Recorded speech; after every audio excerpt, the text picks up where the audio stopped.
vallées des boulevards, au plateau de la Damawa, des bambous tous aux divins nagés sur le char des dieux.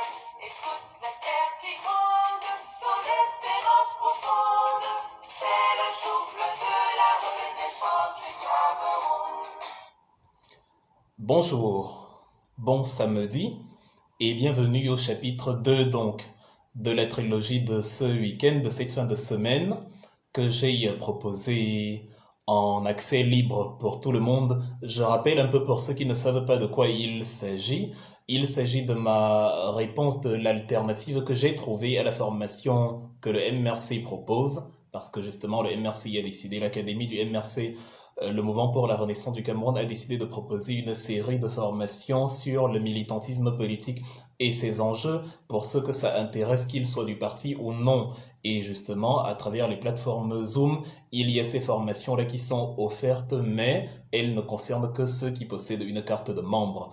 Comme nous ne sommes pas une secte, contrairement à la légende qui est propagée ça et là, et que nous ne voulons pas agir en cercle fermé comme des gens qui auraient des choses à cacher, j'ai donc décidé que voilà, on pouvait aussi trouver un moyen de s'exprimer et de porter la parole, l'éducation sur les sujets du Cameroun à un plus grand nombre à travers des plateformes libres d'accès. C'est pour ça donc que je fais ce live sur ma page. Et hier, nous nous sommes entretenus, entre autres, sur le sujet de la crise anglophone et de ses enjeux, l'urgence du fédéralisme. On a un peu vu l'histoire du Cameroun, ce qui nous amène à l'énorme lac de sang que nous avons aujourd'hui. Pourquoi est-ce que c'était important de comprendre tout cela? Parce que c'est à travers la compréhension de l'histoire qu'on peut trouver les bonnes solutions et éviter justement que cette histoire se répète. Nous sommes donc aujourd'hui au chapitre 2 qui va porter sur l'état de droit parce que c'est un autre sujet qui nous parle. Le but de ces formations, si on peut appeler ça comme ça, est justement de simplifier pour ceux qui ne comprennent pas vraiment ces thèmes-là qu'on avance tous les jours sur les plateaux télé, de les simplifier, de les apporter au plus près de chacun pour que chacun puisse être capable d'argumenter avec une personne, notamment les personnes du parti adverse qui défendent justement la situation actuelle. Il faut que chacun puisse avoir les armes mentales pour justement argumenter et clouer le bec à ceux qui pensent que actuellement tout va bien au Cameroun et qu'on devrait se satisfaire de la situation. Petite anecdote, j'ai eu avant, lorsque j'ai annoncé ce streaming, il y a un biaïste très drôle qui est venu me dire qu'il fallait que je lui donne une fenêtre d'expression sur ce live pour qu'il puisse me remettre à l'ordre. En fait, c'est très intéressant parce que nous avons tous une page Facebook. Ça signifie que si j'ai des choses à dire, je peux évidemment faire une vidéo, un article, un streaming où justement je dément ce que j'ai entendu quelque part, ou je conteste ce que j'ai entendu quelque part, et je n'ai pas besoin de passer par la fenêtre d'une autre personne. Pourquoi est-ce qu'il procède comme ça? C'est parce que, comme je dis toujours, la vérité fonctionne sur le régime tyrannique comme de l'eau bénite sur un démon. Ils ne veulent justement pas que la vérité coule de manière ininterrompue. À ceux qui ont envie de l'entendre, ils ont donc besoin justement de faire irruption dans des entretiens comme celui-ci pour essayer de perturber. Et c'est pour ça qu'il ne faut jamais tomber dans ce piège et ne jamais donner une fenêtre de tir à ces gens-là. Bien au contraire, puisqu'ils sont connectés quand nous parlons, il faut prendre conscience du fait qu'ils sont là et profiter pour les instruire parce qu'ils ont justement besoin d'instruction. Le problème avec l'état de droit au Cameroun sur notre sujet actuel, c'est que la plupart des Camerounais ne sont pas nés dans un état de droit et donc la plupart des Camerounais pensent que l'état barbare dans lequel nous vivons est la norme. Ils pensent que c'est comme ça partout dans le monde. Ils pensent qu'il faut accepter le fait qu'un président, par exemple, n'ait aucun compte à rendre à sa population. Et justement, ça relève de ce que nous pouvons appeler le paradigme de la poubelle. Le paradigme de la poubelle inclut que si vous êtes né à côté d'une poubelle, vous êtes habitué à cette odeur-là et donc vous n'avez pas le désir d'une odeur nouvelle puisque c'est la seule odeur que vous connaissez.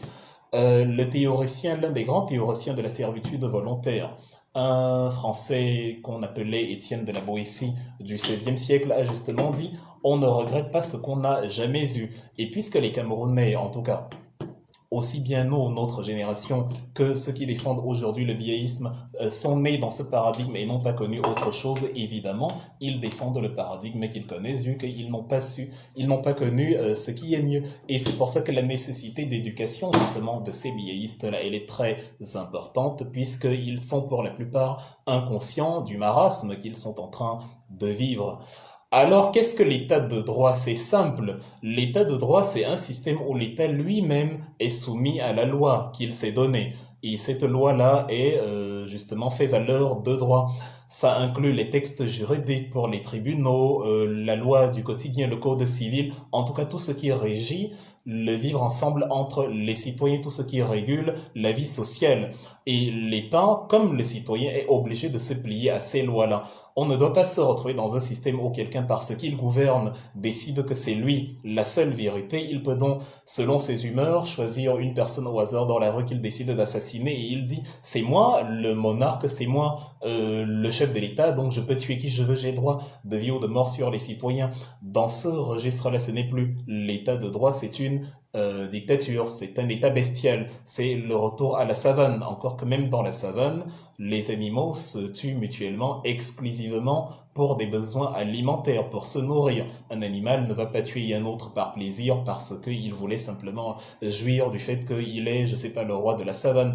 Donc quand on se retrouve dans un état, pour que cet état soit appelé état de droit, il faut que ceux qui sont au pouvoir soient conscients que les lois ne sont pas en dessous d'eux, ils ne sont pas maîtres des textes, tout le monde est soumis à ces textes-là. Comme on dit, nul n'est au-dessus de la loi. C'est ce que les partisans du biaïsme, notamment au Cameroun, devraient s'habituer à répéter puisqu'ils se souviennent des lois lorsqu'il faut justifier l'oppression d'un opposant. On vous dit l'État est un monstre froid, on vous dit force reviendra à la loi, mais de temps en temps, il devrait être capable de dire à la hiérarchie biaïste aussi que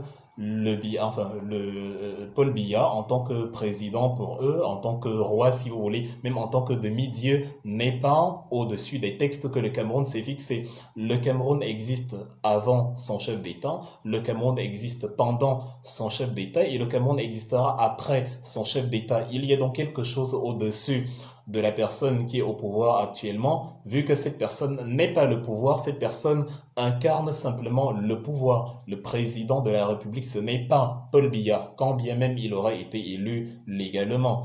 Légitimement, le président de la République est simplement incarné par Paul Biya. Il sera incarné par quelqu'un d'autre après lui, comme il a été incarné par quelqu'un d'autre avant lui. Et c'est ça l'état de droit. Je ne fais pas ce que je veux.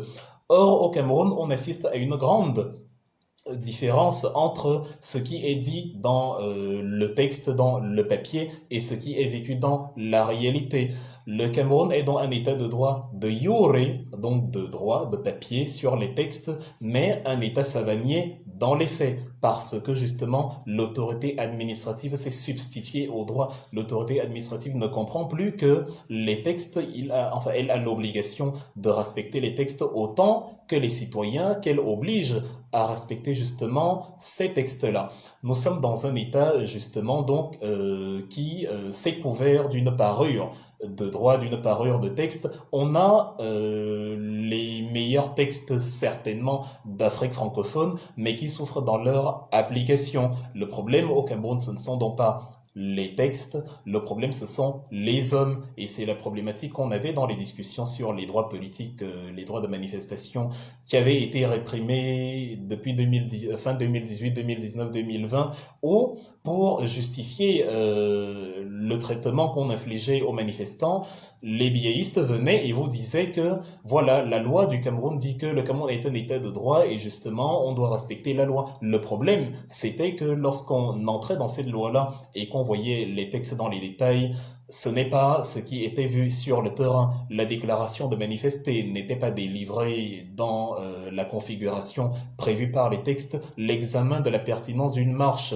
selon qu'elle trouble l'ordre public ou pas, n'était pas fait par les autorités. Au contraire, les interdictions étaient systématiques. Et dans le même temps, Les biéistes, eux, ils avaient une facilité déconcertante à marcher, à manifester pour soutenir justement Paul Biya. Donc, ce n'est pas les textes le problème, les textes fixent déjà le cadre légal dans lequel une manifestation, dans lequel le droit doit s'exprimer, mais la politique a inféodé justement le droit à ses propres désirs, à ses propres fantasmes de jouissance, et c'est la population dissidente dans l'ensemble des opposants et tous ceux qui pensent comme eux qui en pâtissent aujourd'hui. Voilà donc la problématique du Cameroun. Maintenant, l'une des manœuvres consiste à dire aux Camerounais que c'est Dieu qui a installé Paul Biya là où il se trouve. Donc, on est quitté de la République, on est dans ce qu'on appelle la théocratie, un gouvernement régi par une personne qui prétend être l'émissaire de Dieu sur terre, un peu comme le pape, sauf que nous n'avons pas dit que nous sommes une théocratie, comme le Vatican, ou comme, je sais pas, l'Iran avec ses ayatollahs, ou comme peut-être, je sais pas, les pays théocratiques de ce monde. Nous avons dit, nous sommes une république, nous sommes un régime présidentiel et parlementaire, nous avons une constitution, nous avons des textes de loi que nous avons écrits nous-mêmes, que Dieu n'a pas écrit, et à aucun moment il n'y a une onction divine, voilà. Même si on va vous parler de la messe d'un volier de Paul Biya, ce n'est pas inscrit dans les textes et Dieu n'est pas descendu du ciel avec une enveloppe où il a mis le nom de Paul Biya en disant celui-ci est mon fils que j'ai choisi, comme la Bible parle de Jésus baptisé au Jourdain. Nous ne sommes donc pas une théocratie dont le pouvoir ne vient pas de Dieu, c'est faux. D'ailleurs, Dieu lui-même, s'il faut se référer à lui, je crois qu'il a créé tous les hommes égaux. Nous naissons tous de la même manière. Nous naissons tous, tous les bébés crient à la naissance, tous les bébés naissent, grandissent, vieillissent et meurent. Tous les bébés, tous les humains ont le sang rouge. Les humains, justement, ont deux mains, deux yeux, deux oreilles et ainsi de suite. En fait, nous sommes plus ou moins formés de la même manière dont il y a une égalité parfaite. Aucun être humain n'a accédé un jour à l'immortalité et il vient nous parler en 2020 en nous disant qu'il était vivant il y a 800 ans. Donc nous sommes soumis aux mêmes lois naturelles. Ça veut dire que s'il faut se référer à Dieu, on constate au contraire que Dieu s'est arrangé à ce que tous les humains soient égaux. Il n'a jamais dit, voilà, dans la République du Cameroun, voici ce que moi j'ai installé et qui doivent être supérieurs aux autres.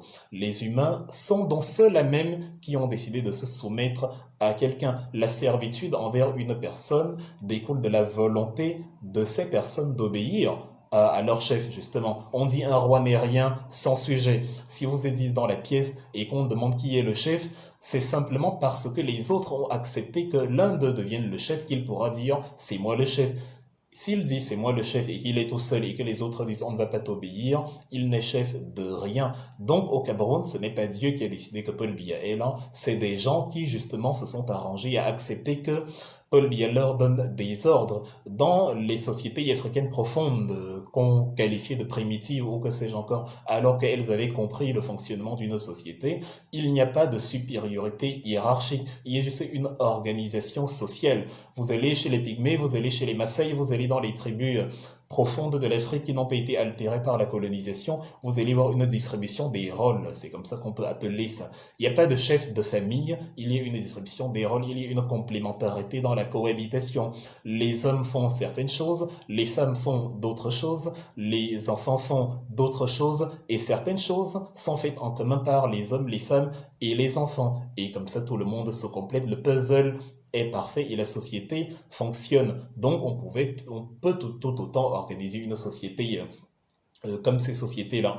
Comme on est dans un monde moderne et qu'a priori c'est impossible, on ne peut pas se retrouver dans l'état de jungle, enfin dans l'état je dis de jungle de manière péjorative, ça sonne mal. Ce que je veux dire c'est qu'on ne peut pas se retrouver dans les structures comme justement ces tribus-là. Il faut forcément une organisation hiérarchique qui n'est pas un problème en soi parce qu'elle permet de structurer aussi. Le problème avec l'organisation hiérarchique moderne, comme on est en train de la faire, c'est que au lieu de gouverner sur les bases du droit, du respect de la dignité humaine, dont les gouvernants se livrent au despotisme et commencent à en faire qu'à leur tête, on se retrouve donc à avoir des systèmes d'oppression comme au Cameroun. Vous avez soi-disant élu un président qui a la responsabilité de construire l'infrastructure pour votre pays, dont de bitumer les routes. Vous prenez l'exemple de l'axe Yaoundé-Douala. 200 km, on va dire, il doit bitumer, il doit mettre une autoroute sur les 180 premiers kilomètres. Et vous constatez que 2 ans après les délais prévus, puisque l'autoroute devait être ouverte en 2018, il n'a réalisé que 60% des travaux. 60% sur 200 km, c'est environ 30%, enfin 60 km sur 200, c'est environ 30% du travail. Ce n'est pas grand-chose. Et lorsque vous dites que vous allez protester, vous allez lui demander des comptes, il vous frappe dessus. C'est du despotisme. Ce n'est plus la conception de la hiérarchie comme on l'a pensé. Hiérarchie ne veut pas dire tyrannie. Hiérarchie veut dire pour qu'on ne soit pas dans l'anarchie, où chacun fait comme bon lui semble, et pour qu'on ne soit pas dans la version des sociétés africaines profondes précoloniales.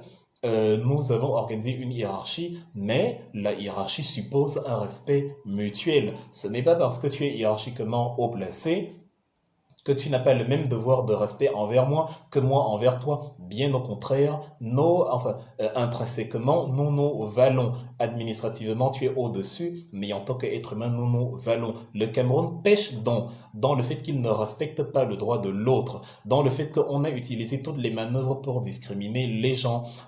Si tu es Bamileke, on va dire on n'aime pas les Bamileke. Si tu es Ewondo, on va te dire on n'aime pas les Ewondo ici. Si tu es du Nord, on va dire on n'aime pas les Nordistes ici. Si tu es d'un parti X, on va dire on n'aime pas les membres du parti X ici, et ainsi de suite. Et c'est ce qui contribue au pourrissement de la société. Et voilà pourquoi on est dans ce Cameroun-là qu'on ne peut pas qualifier d'état de droit, parce que c'est une société pervertie. Pour dépervertir la société, il faut donc déjà prendre conscience de cela et s'habituer au fait que dans les sociétés qui veulent émerger, ça se passe autrement. Comme j'ai dit, le Camerounais moyen fonctionne selon le paradigme de la poubelle. Ce n'est pas de notre faute. Nous sommes nés dans un état où on écrase le faible. Nous sommes nés dans un état où on écrase la femme. Nous sommes nés dans un état où on écrase la minorité. Nous sommes nés dans un état où on écrase celui qui est faible socialement, même quand il a raison. Parfois, on est conscient qu'il a raison, mais comme on a le pouvoir, on lui dit, et alors, et puis quoi? Tu sais qui je suis le fils de, je suis le père de, je suis l'ami de, et donc voilà ce que je vais te faire. Souvenez-vous de Amour Belling qui disait à chaque fois, mais même aux autorités policières, quand il dit est-ce que le garde des Sceaux est au courant? Je vais y en parler au garde des Sceaux. En fait, parce que je suis l'ami du très puissant ministre de la Justice, je peux donc m'adresser à un gendarme comme si c'était mon ami du quartier, en sachant pourtant que je n'ai aucune raison. Il n'est pas en tort sur une affaire, je n'ai aucune raison de m'adresser à lui comme je le fais. Ce sont donc ces habitudes qui ont contribué à pourrir la société camerounaise. Et le problème donc que nous avons, c'est que quand vous en parlez autour de vous, vous avez des gens qui défendent cela alors qu'ils sont victimes comme vous. C'est-à-dire, j'ai passé, et c'est ça le drame du Cameroun, Sarkozy se trompait quand il disait en juillet 2007 que le drame de l'Afrique, c'est qu'elle n'est pas rentrée dans l'histoire. Non, le drame de l'Afrique, c'est que l'Africain s'est amouraché de la soumission volontaire. L'Africain s'est amouraché de ses bourreaux. L'Africain a pris plaisir aussi bien sur ses bourreaux externes que sur ses bourreaux locaux à apprécier le mal qu'on lui fait. Ce qui conduit donc à ce que quand tu vas te plaindre de la tyrannie et du despotisme, ce ne sont pas les tyrans et les despotes qui vont venir t'agresser en premier, ce sont ceux qui, comme toi, vont décréter que tu es leur ennemi et vont commencer à te combattre alors qu'ils vivent la même chose. Vous avez donc par exemple des gens au Cameroun, lorsque je dis Paul Biya est un chef de gang, c'est le malfrat principal, l'artificier principal du banditisme politique qui est au Cameroun. Il y a des gens qui vous disent viens parler de ça ici. Ou quand on dit allez marcher pour contrer Paul Biya, des gens vous disent oui mais venez marcher ici dans les diasporas, on va vous suivre. En fait, ils ne réalisent pas que lorsque tu critiques la malversation financière sur une autoroute inachevée, c'est pour lui. Toi, tu es dans la diaspora, justement, je suis dans un pays qui n'est certes pas le mien, mais peu importe, je respire le même air que les Allemands, ou que les Suisses, ou que les Français, ou que les Belges, puisque je suis au même endroit que eux. Que je sois belge, français ou pas, je profite du même métro, des mêmes autoroutes. En fait, peut-être même j'en profite plus que eux, vu que je me déplace énormément. Donc, je jouis d'une infrastructure qui fait que la probabilité que je meure dans un accident de circulation est bien plus faible que si j'étais au Cameroun, même si elle reste possible. Si cela arrive, c'est parce que j'aurais roulé très vite ou le chauffeur aurait eu une inattention ou alors un fou serait venu nous percuter, mais ce ne sera jamais parce que la route est enclavée. Mais celui qui vit dans cette route enclavée est celui qui pense que tu te plains de Paul Biya pour te rendre service et que le fait de demander justement de marcher ou de manifester ou de protester, ne fût-ce que par écrit ou oralement contre justement la gabegie financière, c'est un service en fait pour qu'il le fasse, c'est un service qu'il te rend. Il ne constate pas qu'en fait, il est la victime principale et donc que si tu le fais, toi qui n'as pas besoin de cela, c'est pour lui. On est donc dans une victimisation conduite par l'habitude. Tout à l'heure, je vous parlais de Étienne de la Boétie. Lorsque vous allez étudier la sociologie des gouvernements et les raisons pour lesquelles les peuples sont opprimés, vous allez tomber très souvent sur lui. Tout simplement parce que il n'avait que 16 ans lorsqu'il a rédigé justement le discours de la servitude volontaire et c'est assez impressionnant. Voilà, le texte a été publié en 1574, mais il a été rédigé bien plus tôt parce que lui, il est né en 1530 et il a rédigé ce texte autour de 1545 et 1500. 48, dans cet intervalle-là. À 16 ans, il avait déjà ces réflexes-là où il se demandait comment ça se fait qu'une personne réussisse à mettre sous sa coupe des milliers d'autres personnes. Comment c'est possible? Et il constate que contrairement à ce que nous pensons, dont le pouvoir ne vient pas de Dieu, le pouvoir vient de l'habitude des humains à être soumis. Et que les dirigeants, voilà, les dirigeants profitent justement du fait qu'un peuple leur est soumis et s'autorise à peu près tout. C'est encore pire dans les royaumes où, parce que vous êtes de sang royal, le peuple est pour vous d'office un bétail qui vous appartient par nature. Donc sa fonction est de vous être soumis et d'accepter tout ce que vous voulez. C'est pour ça que vous avez dans certaines sociétés où le roi, quand il arrive quelque part, il n'a besoin que de désigner une femme au hasard et on la lui apporte comme un objet, on ne la lui amène pas, on la lui apporte parce qu'on ne demande pas l'avis à cette femme, est-ce que tu es d'accord ou pas? Non, le roi veut te voir et tu n'as plus droit à l'expression. Tu vas aller chez le roi et à partir de maintenant, tu vas vivre dans sa cour, c'est comme ça. Donc, les gens se sont habitués à cela et Étienne de la Boétie nous enseigne à partir de la naissance, nous sommes habitués à la servitude, nous sommes habitués à obéir, nous sommes habitués à la soumission. Ça devient donc l'état normal. Nous avons fini par oublier que l'état normal, c'est la liberté. Et quand quelqu'un te prive de liberté, il faut justement lutter contre cette privation de liberté. Mais comme les Camerounais ne sont pas nés dans la liberté, comme ils sont privés de liberté de naissance, ils ne vont pas combattre ce qu'ils ne connaissent pas. On ne regrette pas ce qu'on n'a jamais eu. Donc, nous nous retrouvons dans le contexte camerounais où vous avez énormément de personnes qui ont souffert du manque d'état de droit et dont la souffrance a été défendue par ceux qui vous parlent plus tard des valeurs humanistes. Puisque la question de notre échange d'aujourd'hui est de savoir si le Cameroun est un état de droit, prenons quelques exemples. Actuellement, Olivier Bibo-Nissak est en prison. Depuis les événements du 22 septembre 2020, il a été arrêté chez lui, en présence de sa femme, de sa famille. Il a été amené en prison et jusqu'à présent, il y est toujours. Et là, on peut se demander quel est le texte de loi qui autorise à venir chercher quelqu'un chez lui pour une marche à laquelle il n'a pas participé, à laquelle et sur des accusations qu'il est difficile de lui coller sur le dos. Insurrection, hostilité à la patrie, tentative de rébellion, il n'y a que dans un état despotique où, parce que vous avez dit, j'organise une marche pour protester contre la manipulation politique à travers les fraudes électorales et on a vu comment, lors des élections régionales, nous étions interdits, par exemple, notamment les militants du MRC aux portes d'Ibolova d'aller battre campagne là-bas. L'une des raisons pour laquelle, par exemple, avant même Maurice Kamto, à titre personnel, je clamais déjà haut et fort qu'il est hors de question d'aller à ces élections, vu qu'on ne nous permet même pas d'être candidats et que le pouvoir utilise la force du droit, le droit de la force plutôt que le droit et la force du droit, en vous disant le Sud est le socle granitique de Paul Biya dont ne venez pas ici. On a donc tout en une fois, le tribalisme,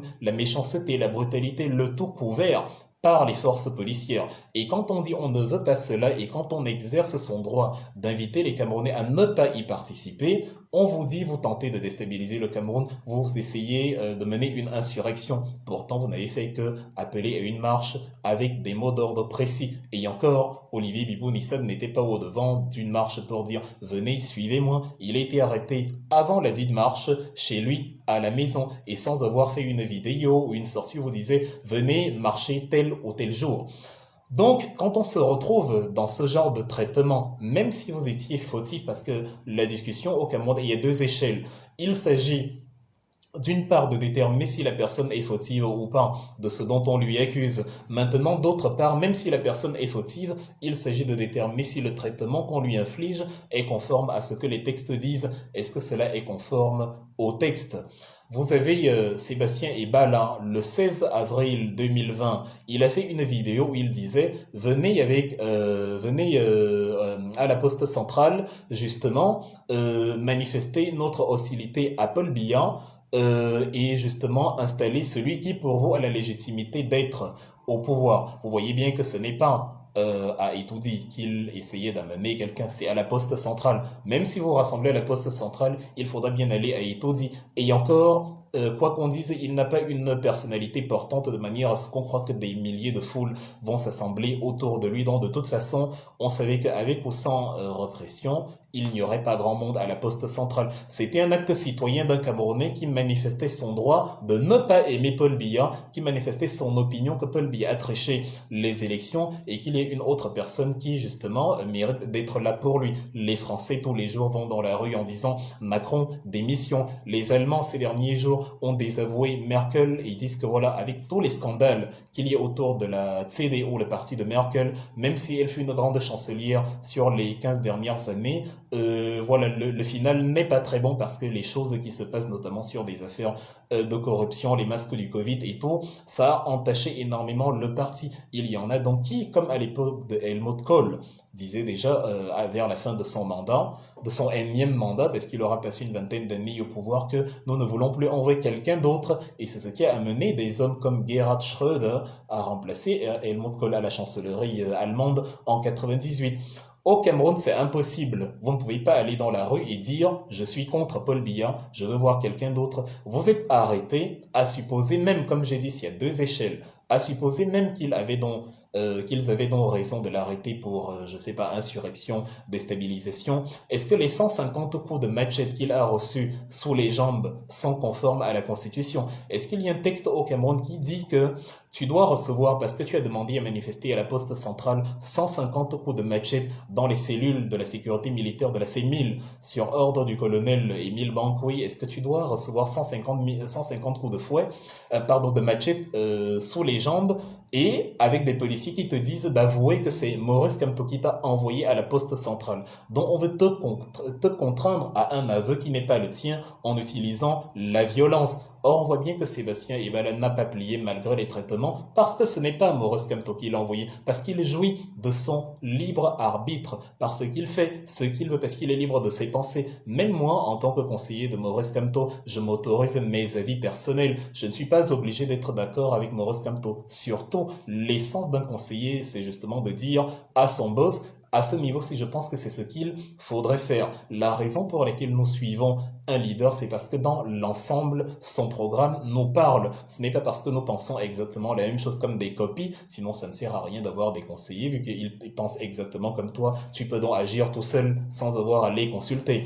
Donc, est-ce que le traitement infligé à Stéphanie Njomo après ce qu'elle a subi au Nozo, elle a perdu ses deux enfants, elle est arrivée dans la partie francophone, elle a fait un témoignage en disant les mêmes choses que les riverains Angarbo avaient dit lors du massacre de la Saint-Valentin le 14 février 2020, en disant des militaires sont venus, ont incendié des villages, ont tiré sur des enfants, ou encore l'assassinat de la petite Martha, 4 mois qui a reçu 5 balles dans le crâne pendant qu'elle dormait. Est-ce que la Constitution a prévu que cela soit possible? Et maintenant que Stéphanie Njomo vient avoir le même récit en disant ce qu'elle a vu, on l'amène dans les cellules dans les cellules de l'administration militaire camerounaise, on l'intimide, on la torture psychologiquement, au point où, brisée comme elle l'est, on l'a fait encore comparaître dans la télévision dite nationale pour faire des aveux sous contrainte. Est-ce que la Constitution prévoit le chantage politique sous torture? Est-ce que la Constitution prévoit la menace de l'État? Est-ce que l'État de droit signifie que si je pense la chose contraire à ce que pensent les gouvernants, ou alors si je témoigne de ce que j'ai vu parce que ça ne plaît pas au gouvernement, je me retrouve violenté, torturé psychologiquement à défaut d'être torturé physiquement. Est-ce que cela est prévu par les textes? Quel est le texte de loi qui prévoit que Paul Chautin, malgré tout ce qu'on pourra lui reprocher, soit détenu depuis presque 2 ans sans que le motif, sans que la procédure exacte de son traitement ne soit définie, sans que le procès, conformément au texte, ne soit défini, que l'on aille de renvoi à renvoi, quel est le texte de loi qui définit que les choses devraient se passer comme ça? Si le Cameroun est un état de droit, est-ce que ceux qui soutiennent l'incarcération de Paul Chautin peuvent nous dire ce qui lui est reproché exactement, c'est-à-dire avec fait, avec ce qu'on appelle les preuves tangibles, les pièces à conviction dans le langage juridique? Et s'il y en a, parce que je ne dis pas qu'il n'y en a pas, quelle est la procédure qu'ont prévu les textes pour cela? Parce que comme j'ai dit, les textes de loi ne sont pas le problème au Cameroun. Il y a de formidables textes de loi au Cameroun. La difficulté est dans leur application. Que dit la loi sur le traitement, justement, lors des cas comme cela? Est-ce que les choses se passent selon la procédure? Ça fait plus de 15-18 mois qu'il est... Ouais, ça fait plus de 15 mois qu'il est en prison, plus d'1 an et demi, presque 2 ans qu'il est en prison, et le procès n'a même pas encore été ouvert. L'audience n'a même pas commencé. Comment c'est possible? C'est-à-dire, c'est sur quelle base, sur quel texte, comment ça a fonctionné? Lorsqu'on a arrêté Maurice Kamto par un mandat de perquisition le 28 janvier 2019, c'était sur quel texte de loi que l'arrestation sur un mandat de perquisition se basait? Et lorsqu'on l'a libéré et que vous avez dit que Paul Biya l'a gracié, depuis quand on gracie quelqu'un qui n'a même pas été jugé pour la fameuse peine? On gracie quelqu'un qui est d'office présumé innocent vu qu'il n'y a pas eu de condamnation. Comment c'est possible? Il n'y a donc aucun monde qu'on a des hérésies comme ça où les gens vont vous parler d'état de droit parce qu'ils se croient à l'abri. Lorsqu'on a pris une femme de ménage chez Albert Nzongan et qu'on l'a incarcérée pendant 9 mois en prison à Kondengi, est-ce que les textes de loi prévoient qu'une femme de ménage qui ne faisait que faire son travail et qui s'est trouvée au mauvais endroit au mauvais moment se retrouve en train de faire 9 mois en prison et doit compter sur une prétendue grâce imposée par la France, qui est donc le prédateur, le gouverneur du Cameroun, la puissance coloniale d'hier et d'aujourd'hui, imposée par la France sous la contrainte parce que la diaspora détruisait le plaisir des séjours de Paul Biya à Lyon.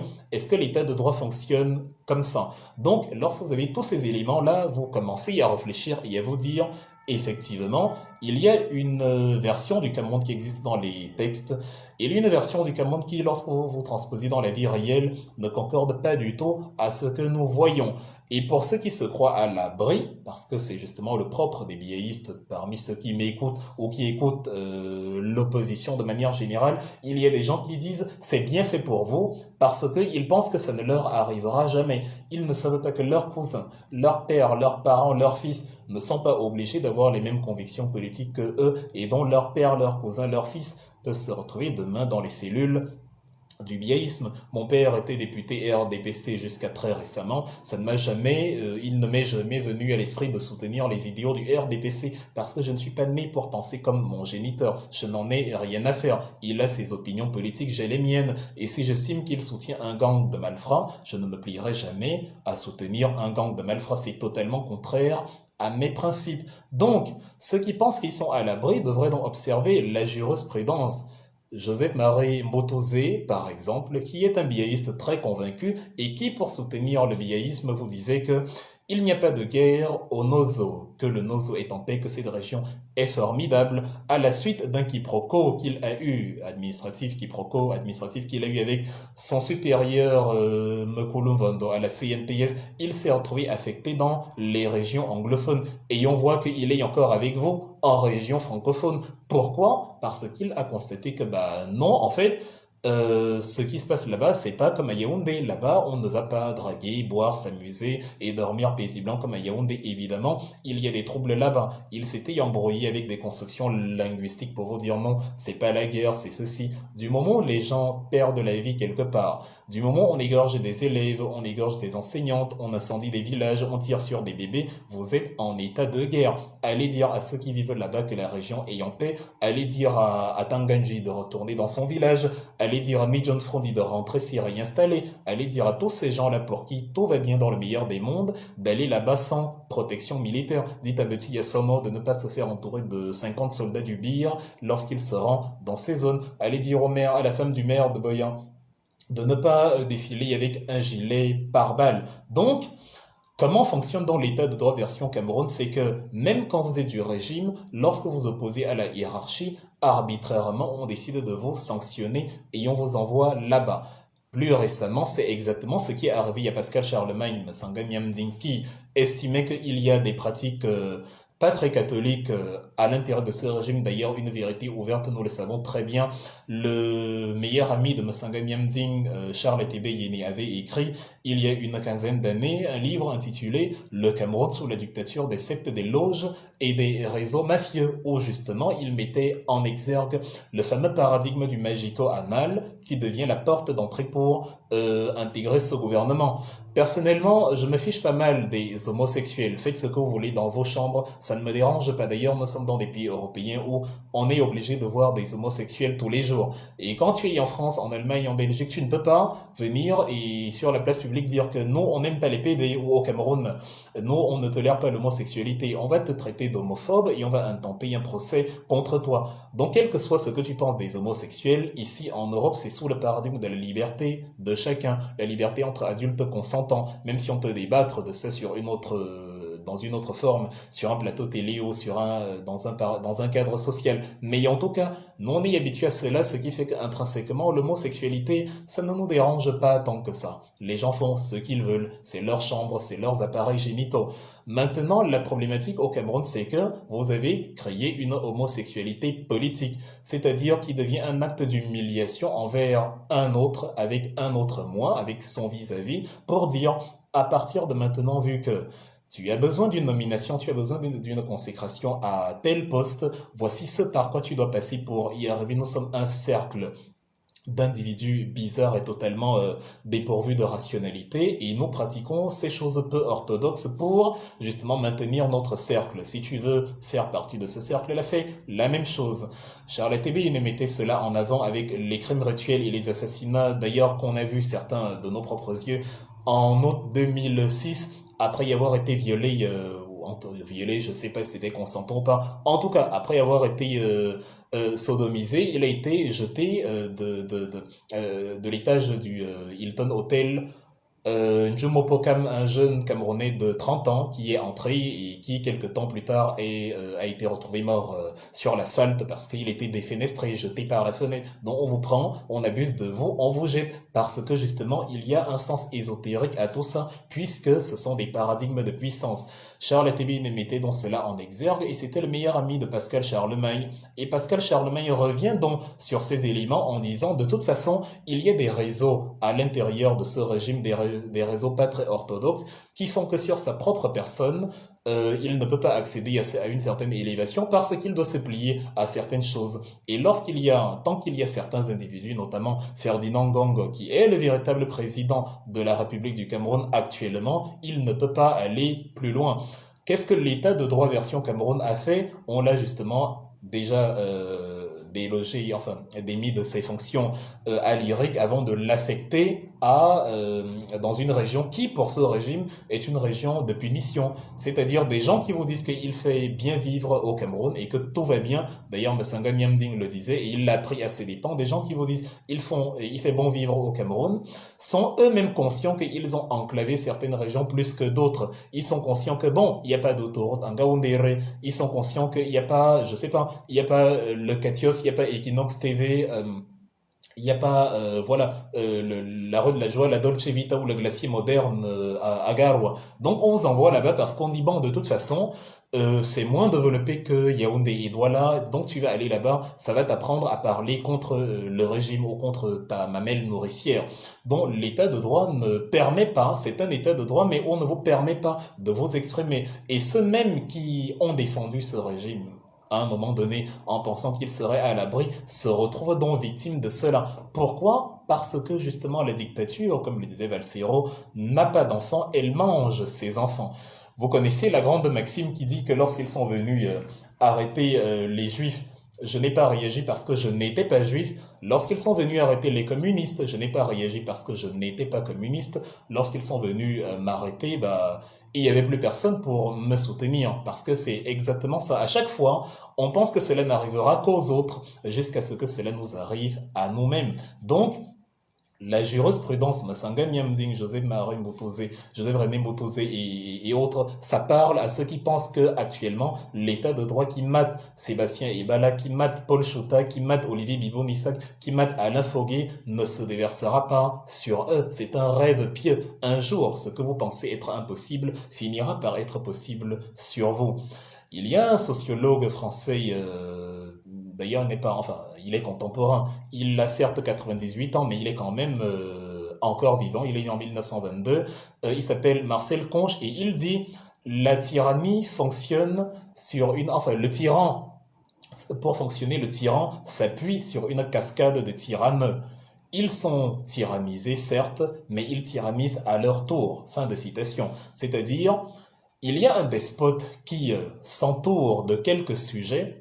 Il traite ces sujets-là comme des moins que rien, sauf que ces sujets-là ont eux-mêmes, sous eux, le peuple tout entier. Et ces sujets-là, en retour, traitent aussi le peuple tout entier comme des moins que rien. Ça fait donc que les biéistes qui, aujourd'hui, se réjouissent de votre sort, vous qui êtes opprimés et qui ne bénéficiez pas de l'état de droit dont vous avez droit, en fait, eux-mêmes sont tyrannisés par Paul Biya, c'est-à-dire eux-mêmes, le tyran ne leur rend pas la tâche facile, eux-mêmes, ils subissent la tyrannie. Mais comme ils peuvent tyranniser aussi un peuple en dessous, ils ne se gênent pas, ils le font allègrement. C'est exactement le paradigme dans lequel nous nous trouvons. Le tyran, je répète donc, le tyran s'appuie sur une cascade de tyranneux, il les appelle comme ça les tyranneux, tyrannisés sans doute, mais tyranniques à leur tour, dont les tyranneux, dont les biaïstes, qui composent l'entourage, si vous voulez, de Paul Biya, tout ce qui concerne Ferdinand Gangan, Atanganji et consorts, eux-mêmes, ils sont sous le diktat de Paul Biya parce qu'ils ne peuvent pas ouvertement dire ce qu'ils veulent. Certains n'aiment même pas Paul Biya, mais ne peuvent pas le dire parce que, voilà,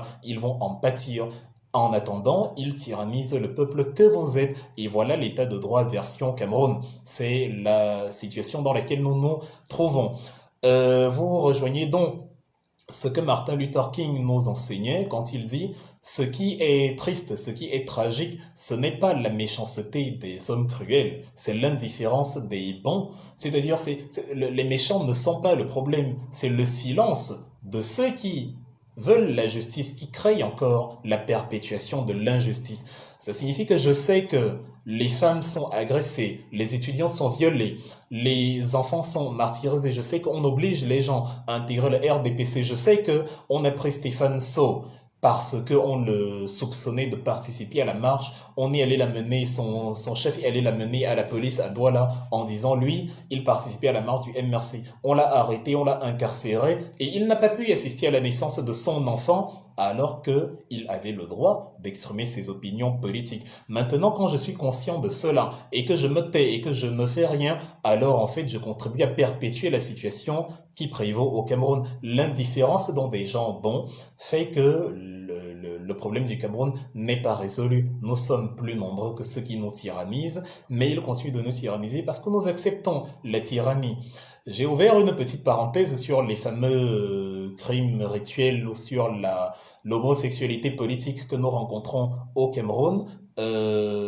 Ça me rappelle la requête qu'un Camerounais m'a fait, que j'ai lu en commentaire aujourd'hui, où il dit il faut parler aussi des circuits ésotériques du Cameroun.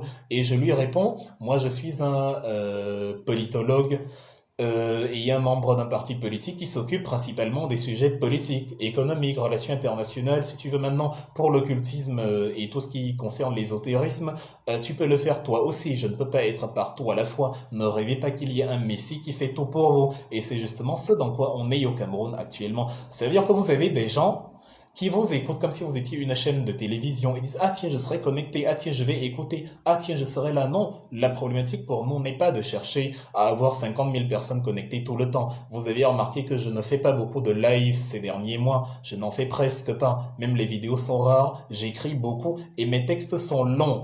Et pourquoi, alors que je sais que les Camerounais n'ont pas la patience de lire, même si j'ai la chance que je suis très lu quand même, pourquoi j'écris quand même de longs textes? Parce que nous voulons créer des Camerounais de qualité. Nous voulons créer des Camerounais qui savent pourquoi ils lisent quelque chose, pourquoi ils écoutent quelque chose. Nous ne voulons pas des Camerounais qui aiment le spectacle, qui aiment écouter les gens parler et qui, parce que tu parles bien, parce que tu dis de bonnes choses, ils sont là et après ils vont qu'à leurs occupations et la vie continue. Et le jour où tu es victime d'une injustice, ils ne sont plus là parce que Sébastien Ibala, justement, aujourd'hui, il est presque aux oubliés, il est presque aux abonnés absents, mais il est fidèle à ses convictions. On veut des Camerounais de qualité, justement, qui sont capables de garder en mémoire ceux qui sont victimes d'injustice, comme on a soutenu Mamadou Mota pendant tous ces mois jusqu'à ce qu'il soit libéré. En sortant, personne n'a pu nous dire, vous l'avez oublié ou non, on en parlait tout le temps. Ça renforce l'idéologie, ça renforce la volonté de combattre et ça permet aux gens de savoir que, ah non, je ne suis pas seul dans ce paradigme-ci, il y a des gens qui me soutiennent, il y a des gens qui combattent avec moi. Donc c'est le sens de l'implication politique dont je parle dans mon livre ici. Je vais peut-être y revenir en fin de streaming. Donc c'est de ça qu'il s'agit. On veut la qualité par rapport à la quantité. Alors Martin Luther King dit, le problème, ce sont les gens bons qui ne font rien. Les méchants sont méchants. Les méchants se confortent de leur méchanceté. Tous les sociologues vont vous le dire. Tous ceux qui ont étudié, Alexis de Tocqueville a écrit en 1835 un livre en deux parties intitulé De la démocratie en Amérique. Il est allé aux États-Unis dans les années où on était encore sous le napoléonisme en France.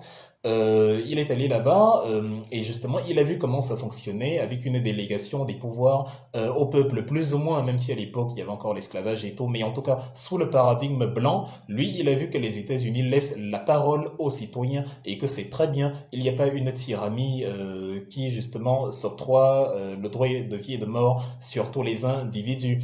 Donc nous on se trouve dans la situation où c'est exactement ce qui est en train de se réaliser parce que les gens ne veulent pas être des Camerounais de qualité, parce que les gens veulent le nombre, parce que les gens se plient au despotisme, parce que les gens s'engluent dans l'habitude, parce que les gens, comme ils ne connaissent que l'odeur de la poubelle, s'habituent à l'odeur de cette poubelle-là et s'en accommodent et pensent qu'il n'y a rien au-dessus. Donc, le partage des pouvoirs et le respect de la dignité de l'autre est ce qui permet justement aux citoyens de se protéger lui-même parce qu'un jour, ça peut être moi. On ne doit donc pas être indifférent quand on voit ce qui est bien. En voyant ce qui était bien en Amérique, Alexis de Tocqueville a voulu la même chose chez lui parce que chez lui, il considérait que c'était la monarchie et que voilà, la chute du roi, par exemple, Charles X, intervient en 1830, dont il écrit son livre à peine 5 années plus tard, parce qu'on est justement dans ce contexte-là où c'est plus la royauté que la République. On n'est pas encore sorti de l'auberge. Donc, il a vu, il a refusé d'être indifférent, il a essayé de transposer à son pays ce qu'il avait vu ailleurs. C'est l'implication là justement à laquelle on invite tout le monde. Quand j'intitule mon livre Tu dois t'impliquer, c'est justement parce que on a besoin de gens qui, après y avoir vu ce qui est bien, deviennent les acteurs de cet élément-là qui est bien et propagent cela autour d'eux. L'autre élément sur lequel le régime camerounais s'appuie pour justement légitimer ses actes, c'est la fameuse loi. Enfin, même pas la loi, c'est les décisions administratives. Le gouvernement camerounais pense que quand le sous-préfet ou quand le président a décidé quelque chose, cette chose-là ne peut pas être contestée parce que c'est la loi. Mais là, on peut poser la question, si le président décide de sortir avec ma femme, est-ce que je dois être d'accord parce que c'est le président qui l'a dit? Mais non, je proteste contre cette loi-là parce qu'elle ne me convient pas. Cette loi, pour moi, n'est pas conforme avec mon idéal de justice. Elle n'est pas conforme avec la raison. On disait que la raison, le logos, est commun à tout le monde, mais finalement, ce n'est pas la chose la mieux partagée, vu qu'il y a des gens qui pensent que leurs décisions font office de raison. Nous parlons beaucoup de Martin Luther King, grand militant anti-racisme des années 60 aux États-Unis. Aujourd'hui, il est célébré comme un héros. Il y a le Martin Luther King Complex à Atlanta, aux États-Unis, en Géorgie, la ville où il est né en 1929. Il y a des collèges, des rues, des avenues. Il y a une Martin Luther King Straße en Allemagne, c'est-à-dire la rue Martin Luther King. Il y a, voilà, en fait, il y a tous ces éléments-là. Et il y a des Camerounais qui vont vous dire, voilà, je suis l'héritier de Nelson Mandela, je suis l'héritier de Martin Luther King. Même Paul Biya, S'il va aux États-Unis, il va vous publier une photo, il vous dire, oh, voilà, j'ai rencontré les descendants de Martin Luther King, ce grand militant du combat contre le racisme. Pourtant, Martin Luther King a été obligé de désobéir à des décisions qui étaient pour lui non conformes à la loi. Martin Luther King est devenu célèbre le 1er décembre 1955 lorsqu'il a organisé le boycott des bus de Montgomery. Qu'est-ce qui s'est passé en 1955? Une jeune femme d'une vingtaine d'années, appelée Rosa Parks, a décidé de refuser de céder la place à un blanc dans un bus dans l'état de l'Alabama, parce que pour elle, elle ne concevait pas que un noir ne peut pas être assis parce que les blancs sont là. Il y avait une législation depuis 1896 qui disait que dans les bus de Montgomery, vous aviez 10 rangées devant pour les blancs, 10 rangées derrière pour les noirs, au milieu vous avez une quinzaine de rangées réparties blanc-noir dont mixtes.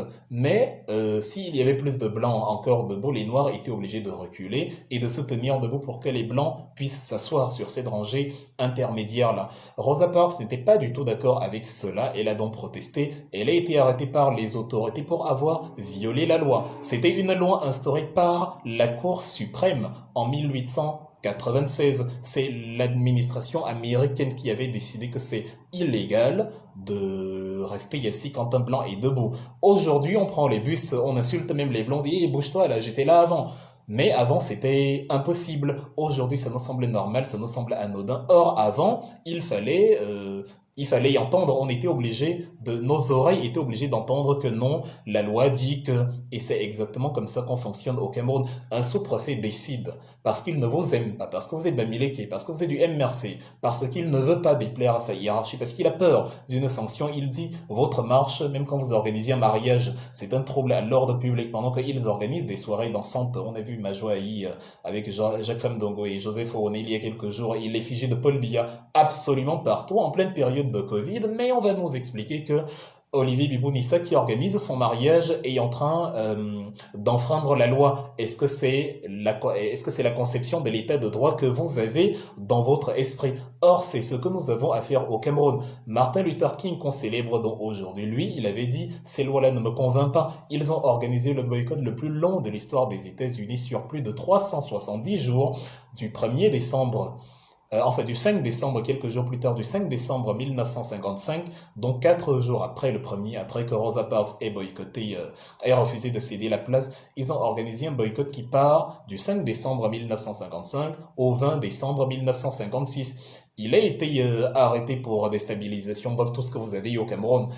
Déstabilisation, hostilité contre la patrie et tout. Le 19 mars 1956, il a été arrêté et mis en prison, sans compter que beaucoup de ses congénères avaient été arrêtés plusieurs mois plus tôt. Vous voyez donc que le fonctionnement de l'Amérique ségrégationniste est exactement le même que le fonctionnement du Cameroun actuel. L'Amérique ségrégationniste n'était pas un état de droit. Pourquoi le Cameroun dit qu'il est un état de droit? C'est complètement absurde. Les pratiques d'une Amérique esclavagiste sont encore utilisées aujourd'hui. Pourquoi aujourd'hui ils disent qu'ils sont dans un état de droit? Lorsque le militant Martin Luther King, devant le Lincoln Memorial, dans la capitale Washington, D.C., en 1963, prononce son fameux discours I Have a Dream, il dit, je rêve qu'un jour, ces lois-là qui nous séparent les uns des autres, soient abolies, parce que ce sont certes des lois écrites par le pouvoir, mais ce sont des lois qui ne sont pas conformes à l'éthique, à l'égalité humaine. C'est pour ça qu'il dit, je veux que mes enfants, les petits blancs, les petits noirs, puissent être ensemble, assis sur une table qu'on pourra appeler la table de l'amitié. I have a dream that one day, little black boys and little white boys will be able to sit down at the table of brotherhood. The table of brotherhood, la table de l'amitié, la table de la conversation, the table of partnership, the table of friendship, the table of... voilà, tout ce que vous voulez, la table de la coexistence. Maintenant, est-ce qu'on va dire si Martin Luther King est un héros, ceux qui militent contre le despotisme au Cameroun aujourd'hui sont donc des héros? Forcément, Rosa Parks est une héroïne dont Rosanne Jimeni aussi est une héroïne puisqu'elle a exercé son droit de demander aux gens à Bafoussam de ne pas aller militer, enfin de ne pas aller au régional parce que c'est des élections qui vont simplement servir à consolider un pouvoir despotique de Paul Biya. C'était son droit. Pourquoi on l'arrête? Elle est terroriste. Pourquoi Rosa Parks, elle, maintenant, est une héroïne? Ce n'est donc pas pour rien si j'ai intitulé le live d'aujourd'hui Chronique d'une liberté enchaînée parce que le livre, écrit en duo par Rosanne Jimeni et Thierry Mbemke, a justement pour titre Liberté enchaînée. Il faut savoir que bien avant Rosa Parks, et c'est ce que l'histoire oublie, il y a une jeune militante qui s'appelait Claudette Colvin, qui avait déjà refusé, et elle n'avait que 15 ans. Quand on vous dit que l'indifférence des hommes bons est la continuité, la mamelle nourricière de la continuité de l'injustice, elle n'avait que 15 ans, Claudette Colvin, et c'était aussi en 1955, mais c'était au début de l'année, c'était le 4 mars. Elle aussi, elle est entrée dans un bus, elle fréquentait dans une école au Washington High School de Montgomery, elle est entrée dans un bus avec 3 de ses copines, elle s'est assise et un blanc est venu, a dit, enfin une jeune femme blanche est venue, elle a dit, lève-toi, je veux m'asseoir. Elle n'a pas répondu, elle a continué à regarder par la fenêtre et la voiture roulait. La jeune femme a alerté le chauffeur qui a alerté la police et la police est venue, la police a demandé levez-vous madame, elle n'a rien dit et qu'est-ce qu'ils ont dit après? Ils ont créé une histoire en disant voilà, elle nous a insultés, elle nous a voilà, elle essayait de créer, de semer le carnage, or tout cela était faux, mais il fallait diaboliser quelqu'un, c'est la stratégie du bouc émissaire, le procès kafkaïen, on vous accuse de quelque chose que vous n'avez pas fait et on appuie tellement dessus que vous finissez par vous convaincre que vous avez commis ce crime, or c'est faux.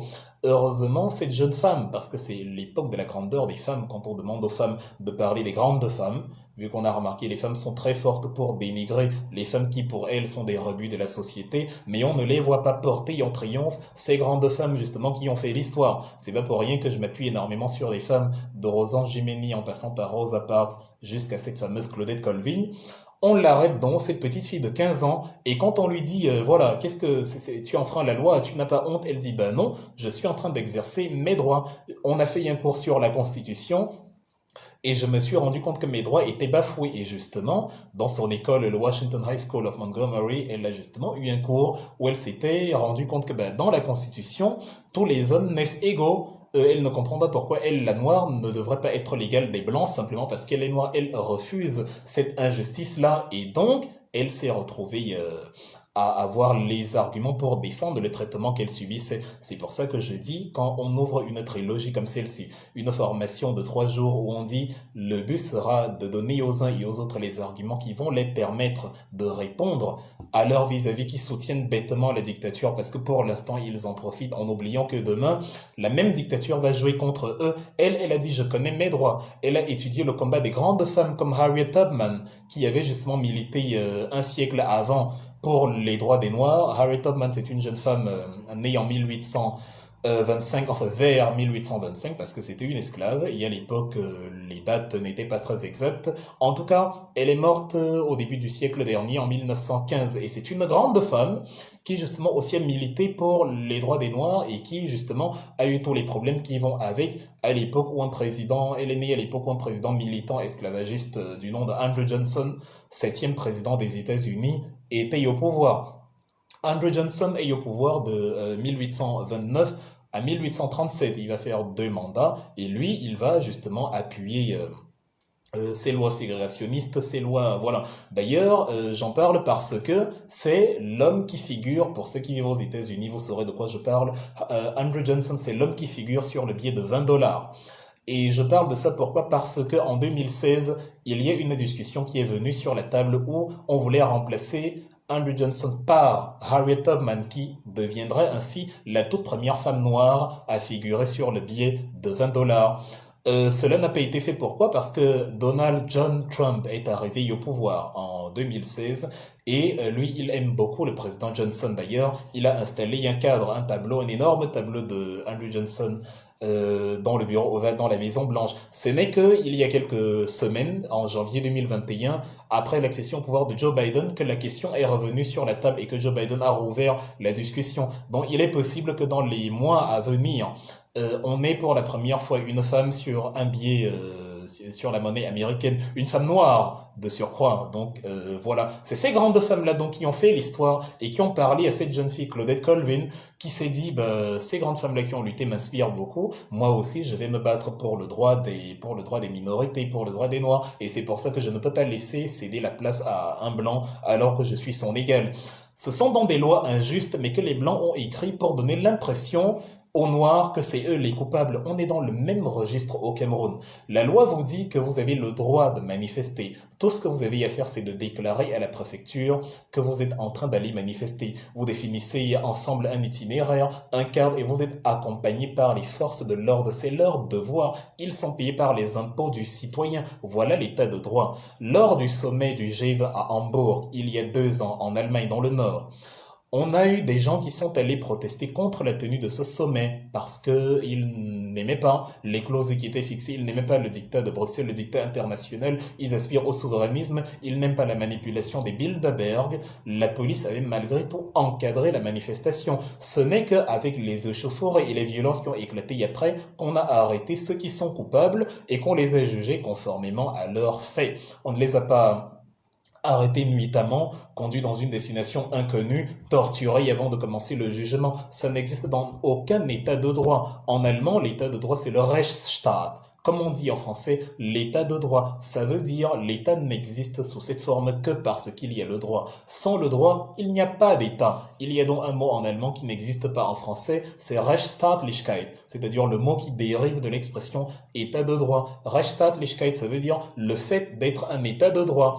En allemand, c'est un seul mot. En français, c'est une phrase entière. Mais ça veut dire que ces pays ont essayé de développer des concepts qui traduisent une identité du respect de l'opinion contraire. Même si on n'aime pas, il en est ainsi. Dans cette petite fille de 15 ans, quand vous soutenez la dictature et la sauvagerie au Cameroun, une petite fille de 15 ans aux États-Unis vous donne la leçon que non, on n'est pas dans un état de droit. On est venu arrêter Maurice Kamto sur un mandat de perquisition, ce n'est pas un état de droit. On l'a assigné à résidence pendant 2 mois en attendant que les élections régionales se tiennent.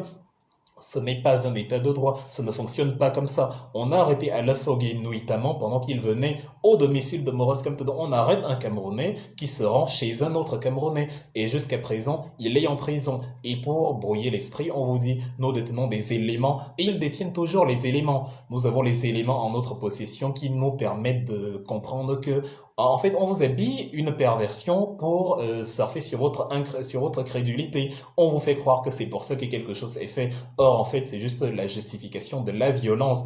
Puisque quand il faut avoir le service de renseignement pour vérifier l'avancée de la construction des travaux du stade, ils ne sont pas présents. Le service de renseignement du Cameroun fonctionne simplement quand il s'agit de réprimer les opinions politiques contraires. Est-ce que on n'aurait pas pu le mettre en œuvre pour comprendre pourquoi est-ce que le sac de ciment il y a 500 000, 700 000 francs CFA, ou pourquoi est-ce que le stade de Japoma coûte beaucoup plus cher que le stade des Bimpe d'Abidjan, alors que la capacité du stade des Bimpe est plus élevée, ou du moins à capacité égale, 50 000 places. Pourquoi est-ce que les frais à Bimpe, c'est à 60 milliards de francs CFA, et à Douala, on dépasse les 150-200 milliards. Comment c'est possible? Là, le service de renseignement n'anticipe pas. Là, pour le stade Olembe à Yaoundé, le stade n'est pas achevé, la CAN n'a pas lieu, il n'y avait pas de service de renseignement, mais curieusement, le service de renseignement a compris que le plus grand danger pour le devenir du Cameroun, c'était Alain Fogué qui se rendait chez Maurice Kamto, c'était Olivier Bibo-Nissa qui se mariait, c'était Bibo-Nissa qui était avec sa femme et ses enfants dans sa demeure. Dans cette perversion-là utilisée pour vous faire croire que, bon, la loi a dit qu'il faut violer les lois, c'est simplement le fait que on veut empêcher par intimidation, par violence, toute velléité de contestation. Un régime qui s'est forgé sur 38 ans et qui va garder le pouvoir coûte que coûte, s'arrange à ce que l'envie ne vous vienne même pas de manifester, que l'envie ne vous vienne même pas de vous lever, que l'envie ne vous vienne même pas de dire non. Ce régime-là, donc, est l'état de droit sur papier et la dictature sur les faits que nous avons dans notre pays, le Cameroun. N'oubliez pas que ça a existé absolument partout, même dans la religion. Les premières formes d'esclavage ont été organisées par la Bible. Ça veut dire que les gens peuvent utiliser aussi le droit divin pour légitimer l'oppression de l'humanité.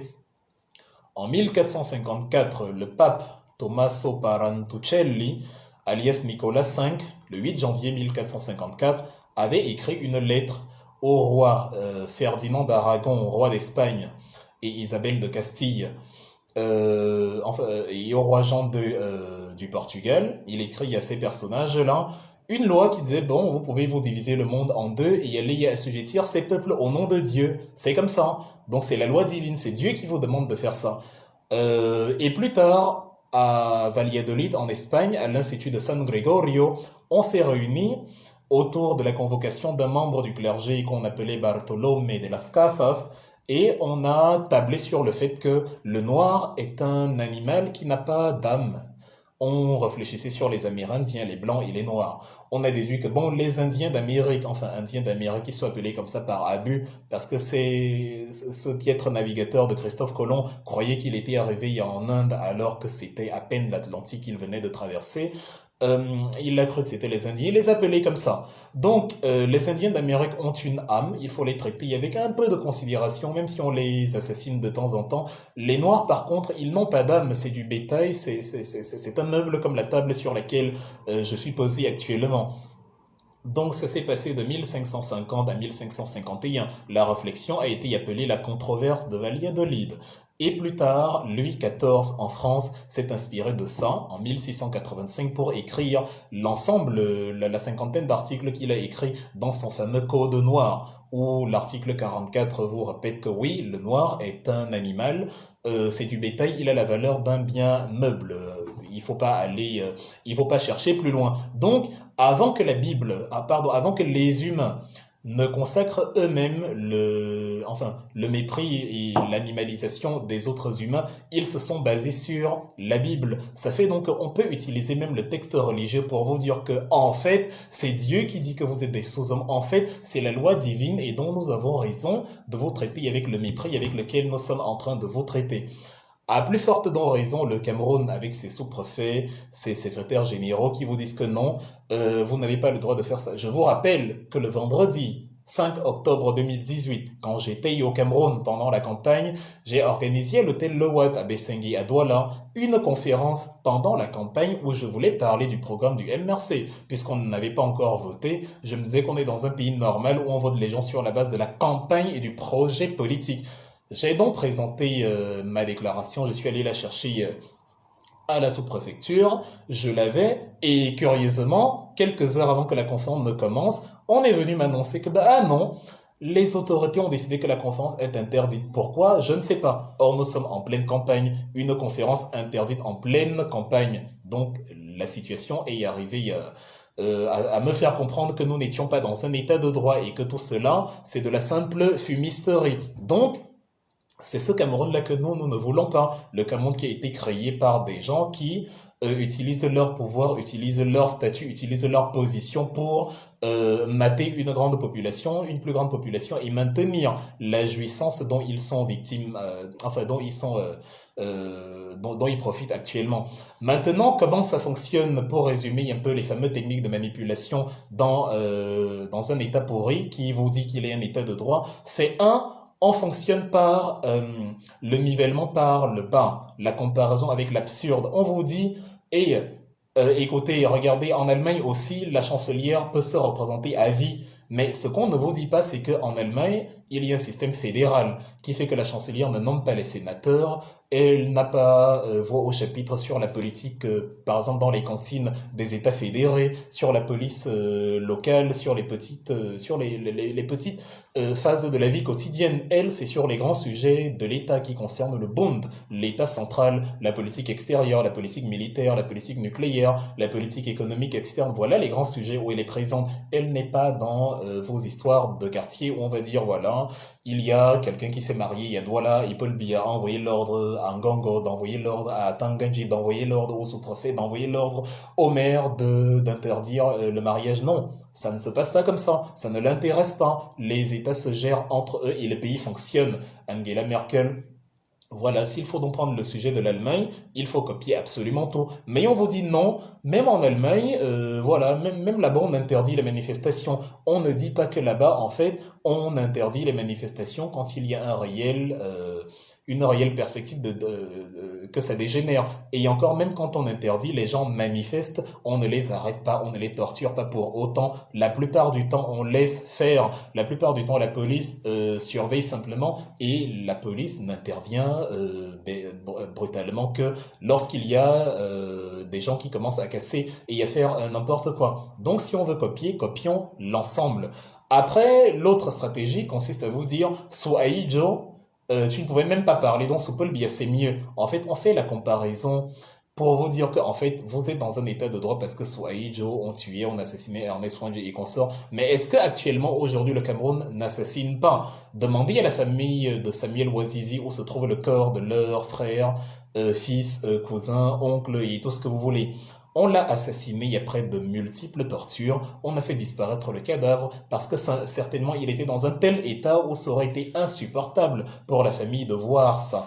Et pendant un an, on a continué de dire à sa famille que non, il est en vie. Est-ce que c'est normal? Est-ce que c'est concevable? Donc on vous dit cela et on vous fait croire que Souaïdjo c'était pire. Non, Souaïdjo, en fait, on compare juste un assassin contre un autre assassin. Ils ont juste différentes méthodes, mais sur le plan politique, Paul Biya et Aïdjo, c'est blanc, bonnet, bonnet blanc. Il n'y avait pas 12 000 morts en 5 ans sous Aïdjo. Il y avait les morts de l'indépendance et tout, mais il n'y avait pas des gens qui, dans une période soi-disant de paix, parce qu'ils ont dit, traduisez-nous nos textes, on a commencé à les fouetter et ils se sont radicalisés et ça a abouti à justement une crise où une partie du pays est comme ça infranchissable et défraie la chronique à travers le monde. En fait, c'était compréhensible parce que la France organisait à l'époque les années 50-60, mais aujourd'hui, qu'on pense avoir évolué un demi-siècle plus tard, on se retrouve pile poil au point de départ. Ce qu'on ne vous dit pas, c'est que sous Amadou Ahidjo, il y avait donc la Camship, la Cameroon Airlines, la Cannes qu'on organisait, les plans quinquennaux qui permettaient au Cameroun de se redresser, l'assistance financière accordée aux pays qui sont aujourd'hui parmi les dragons d'Asie, la Corée du Sud, la Chine et consorts. Les gens ne vous disent pas qu'il y avait des premières structures de création technologique au Cameroun, qu'il y avait un Boeing 747 piloté par des Camerounais à partir de 74. On ne vous dit pas cela. On fait la comparaison avec l'absurde pour vous dire que l'absurde actuel est supportable. Et c'est ça les techniques de manipulation pour vous faire accepter. L'autre technique de manipulation, c'est le procès kafkaïen. Ça signifie que vous êtes en train de revendiquer quelque chose et après, on vous colle quelque chose pour détourner le sujet. On vous crée, vous devenez le criminel d'un crime qui n'existe pas. Donc, je suis Ekanga, je suis du centre et on me dit, qu'est-ce que tu fais chez les Bamileke dans cette secte MRC? Je deviens coupable d'avoir choisi un parti politique sur le programme. Des gens, des tribalistes, qui avouent leur tribalisme en me disant qu'ils n'aiment pas les Bamileke, me disent maintenant que c'est moi le criminel de ne pas être tribaliste comme eux. Qu'est-ce que je fais chez les Bamileke? La raison pour laquelle eux, ils ne sont pas chez les... Enfin, la raison pour laquelle le MRC serait un parti de Bamileke, ce serait parce que ceux qui ne sont pas Bamileke refusent d'intégrer. Les Bamileke ne vous ont pas dit n'entrez pas dans le MRC. Heureusement qu'il n'y a pas que les Bamileke dans le MRC, mais même s'il n'y avait que les Bamileke, la raison serait que les autres ont refusé d'y entrer. Un parti tribaliste est un parti qui n'admet que les ressortissants d'une région. Mais si vous refusez d'entrer dans un parti et donc de grossir les rangs de la diversité, c'est que c'est vous les tribalistes. Mais dans le procès kafkaïen, on vous accuse pour rien. On vous crée une affaire dans l'affaire et l'affaire dans l'affaire dans l'affaire parce que ça devient, voilà, c'est une secte tribale, vous voulez le pouvoir à tout prix. Donc, des gens qui vous arrêtent parce que vous avez voulu manifester ou parce qu'on a pensé que peut-être vous avez envie de supposément manifester, des gens qui vous torturent, qui brûlent les cadavres, qui assassinent les bébés, c'est eux qui vous disent que vous êtes prêts à tout pour accéder au pouvoir. Vous n'avez tué personne, même la brigade anti-Sardinard qui a vandalisé les ambassades en 2019 dans les diasporas n'a pas assassiné un individu. Mais ceux qui ont assassiné un individu au Cameroun, qui ont assassiné des gens, des milliers de gens, disent à ceux qui ont simplement vandalisé des bâtiments, vous voulez le pouvoir à tout prix. Mais qui veut le pouvoir à tout prix si ce n'est Paul Biya? Nyadji Fenji ne parle pas, mais il est au Sénat. Kavaï Ege Djibril a la voix la plus épouvantable que j'ai jamais entendue de ma vie, mais il est à l'Assemblée nationale. Paul Biya, je ne sais même pas s'il a une voix, en tout cas il n'a plus de dents, il est à la présidence. Il n'arrive plus à sortir de son bunker, il est à la présidence. En fait, ils sont incapables de reconnaître que même la nature s'impose à eux, la nature dit c'est fini. L'être humain, c'est comme ça. Naître, vivre, mourir, voilà le cycle de la vie. C'est ça qui permet aux générations et à l'humanité de se renouveler. On n'y peut rien, on est tous soumis à ce cycle-là. Mais eux, non, ils sont là à tout prix, ils sont prêts à tuer pour. Nous ne pouvons pas aller au Cameroun parce qu'on va nous arrêter à l'aéroport. Pourquoi? Parce qu'on a dit on ne veut plus de Paul Biya. Mais comme Paul Biya veut être au pouvoir à tout prix, il ne veut pas que nous disions on ne veut plus Paul Biya. Donc, ils vont nous arrêter, nous torturer, nous assassiner. Et c'est eux qui vont dire nous voulons le pouvoir à tout prix. Or, nous n'avons tué personne. Même les activistes n'ont tué personne, ils ont cassé, ils ont vandalisé des bâtiments. Je préfère qu'on casse 1000 ambassades plutôt qu'on ôte la vie à un seul être humain. Et il y a un assassin, un génocidaire notoire du 21e siècle qui tue 12 à 15 millions de personnes et qui vous dit que c'est vous les méchants. C'est incroyable. Voilà donc l'état de droit version Cameroun où on vous crée dans le procès kafkaïen. Et le dernier élément de manipulation, c'est ce paradigme du tribalisme. Sébastien Ebala dit que lorsqu'on lui a donné les 500 coups de machette sous son pied, chez Émile Bankoui, on les a encore amenés au CED et on a demandé encore aux militaires du CED de les torturer. Mais curieusement, les gendarmes du CED ont estimé que ça suffisait et qu'ils étaient dans un état déjà assez horrible comme ça. On les a amenés à l'hôpital, mais on lui a demandé de quitter ces choses des Bamileke. Et bah là, c'est comme Ekanga, c'est comme Orona, c'est comme Atangana. Nous sommes les traîtres de notre village. C'est-à-dire, je ne sais pas comment des gens arrivent à réfléchir en se disant que quelqu'un qui a décidé de se servir de sa juge, parce que je crois que si on a eu un cerveau, ce n'est pas à titre décoratif. La nature m'a donné un cerveau dont je l'utilise. Je n'ai pas plus de sympathie envers quelqu'un du centre que quelqu'un de l'ouest. J'ai horreur des tribalistes d'où qu'ils viennent. Les tribalistes du MRC, s'il y en a, je les déteste absolument. Je n'aime pas le tribalisme. Les tribalistes du RDPC, en fait, que vous soyez Bami, mes ennemis sont les tribalistes. Je vais toujours me dresser contre mes frères du village qui attaquent les Bamileke. Je serai aussi le premier ennemi des Bamileke qui attaquent les Topori, les Mundang, les Kirdi, les Bakwiri, ce que vous voulez. Parce que la rationalité exige que on adhère à un parti sur la base du programme et non sur la base d'une proximité sociologique, comme cet énergumène, ce brillant énergumène de comment il s'appelle, son nom m'échappe, Atangana, Manda disait. Donc voilà les structures qu'ils utilisent voilà, pour faire le transfert de culpabilité. Ce dont parlait Malcolm X 5 jours avant cinq jours avant son assassinat en février 1965. Le 16 février 1965, il disait, voilà, ils nous accusent de ce dont ils sont coupables. Et c'est ça être un criminel. Ça veut dire vous avez des gens tribalistes, voyous, assassins, meurtriers, qui vous accusent d'être des assassins, des meurtriers. Et ce que vous voulez, le préambule de la Constitution du Cameroun dit nul ne doit être inquiété pour ses opinions politiques. Le Cameroun a ratifié toutes ces chartes-là en communion avec le pacte international des droits civils et politiques, la Déclaration universelle des droits de l'homme, la charte africaine des droits de l'homme et des peuples, tous les textes internationaux qui, justement, ont été imposés au Cameroun et où le Cameroun a dit oui, je suis d'accord avec ces textes, je ne vais pas inquiéter quelqu'un pour ses opinions politiques. Mais pourquoi Stéphane Sow est arrêté parce qu'on le soupçonne d'être du MRC? C'est une violation de texte. L'état de droit ne viole pas les textes. Le Cameroun n'est pas un état de droit et vous allez l'apprendre de toute façon à vos dépens. Ceux qui pensent que nous qui parlons dans la diaspora devons venir au pays, nous qui vivons dans des états de droit, que nous devons venir au pays pour justement revendiquer les droits pour eux, ben tant pis, vous allez justement subir cette répression-là parce que vous êtes incapable d'assumer le droit qui vous est dû. À présent, il y a, voilà, il y a une façon quand même de réfléchir pour se dire, et c'est ce que nous allons faire dans les 10 dernières minutes que nous avons. Le programme s'étale, comme je disais, sur 90 minutes sans le moindre temps additionnel.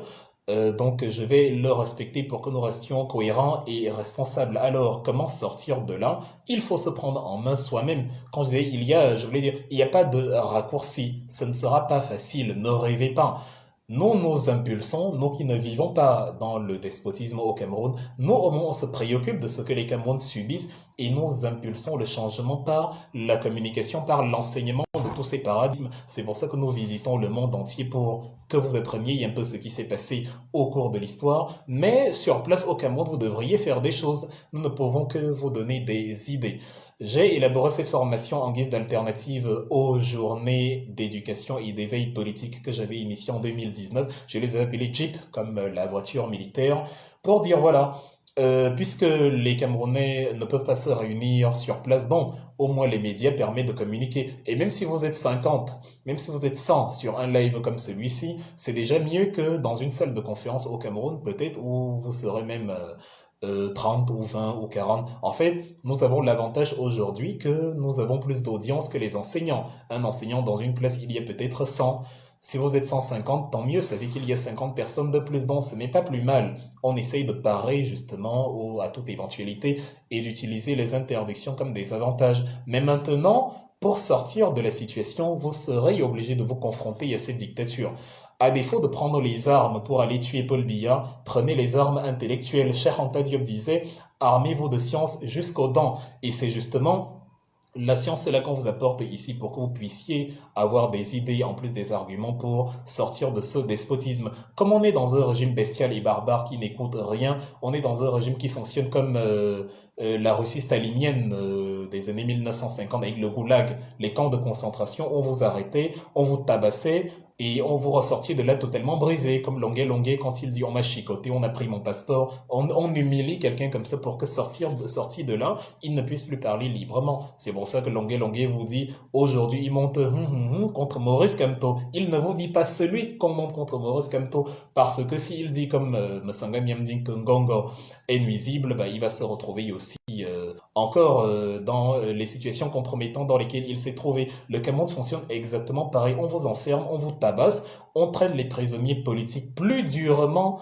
qu'on traite les prisonniers criminels de droit commun, dont des assassins et les violeurs, et ils sont bien, mais c'est Mamadou Mota qui aura le bras brisé, c'est Wilfred Siewe qui aura le crâne ouvert parce qu'on le soupçonne d'être du MRC, et c'est exactement ce que vous trouvez dans un livre qui a été écrit par un militant russe anti-Staline, Alexandre Solzhenitsyn, il s'appelle comme ça, qui a passé plus de 20 ans en exil aux États-Unis et qui a écrit en 1973 un livre intitulé L'archipel du Goulag. Il raconte justement comme dans ces goulags-là, dans ces centres de concentration, les gens mouraient, les prisonniers politiques mouraient plus que les prisonniers de droit commun. Les gens mouraient par torture extrême.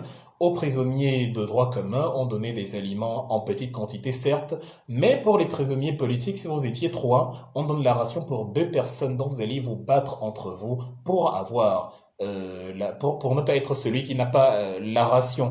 Et le Cameroun fonctionne comme ça. On vous méprise, on vous martyrise, on vous chosifie. C'est la République savanière. Maintenant, pour sortir de là, vous n'avez pas le choix. Vous devriez vous creuser la tête et essayer de faire des choses. Mahatma Gandhi, pour accéder à l'indépendance en Inde en 1930, avait organisé la marche du sel. Plus de 380 km depuis son village jusqu'à la mer d'Arabie, où justement, symboliquement, il a pris de l'eau entre les mains, il a tendu vers le ciel pour symboliser l'évaporation, dont à partir de maintenant, on ne va plus prendre le sel imposé par la Grande-Bretagne, on va produire nous-mêmes notre sel en faisant simplement sécher de l'eau de mer. Certes, ça lui a causé beaucoup de problèmes, mais c'est le chemin à parcourir. S'il n'avait pas fait ça en 1948, l'Inde n'aurait pas eu, enfin en 47, l'Inde n'aurait pas eu son indépendance. Donc, c'est comme ça que ça fonctionne. Si Rosa Parks n'avait pas dit « je ne cède pas ma place à un blanc », si Martin Luther King n'avait pas dit « j'organise le boycott des bus de Montgomery », rien ne se serait passé. Donc, un jour, de toute façon, vous serez obligé à organiser des marches au Cameroun. Il n'y a pas de raccourci. Vous serez obligé à écrire.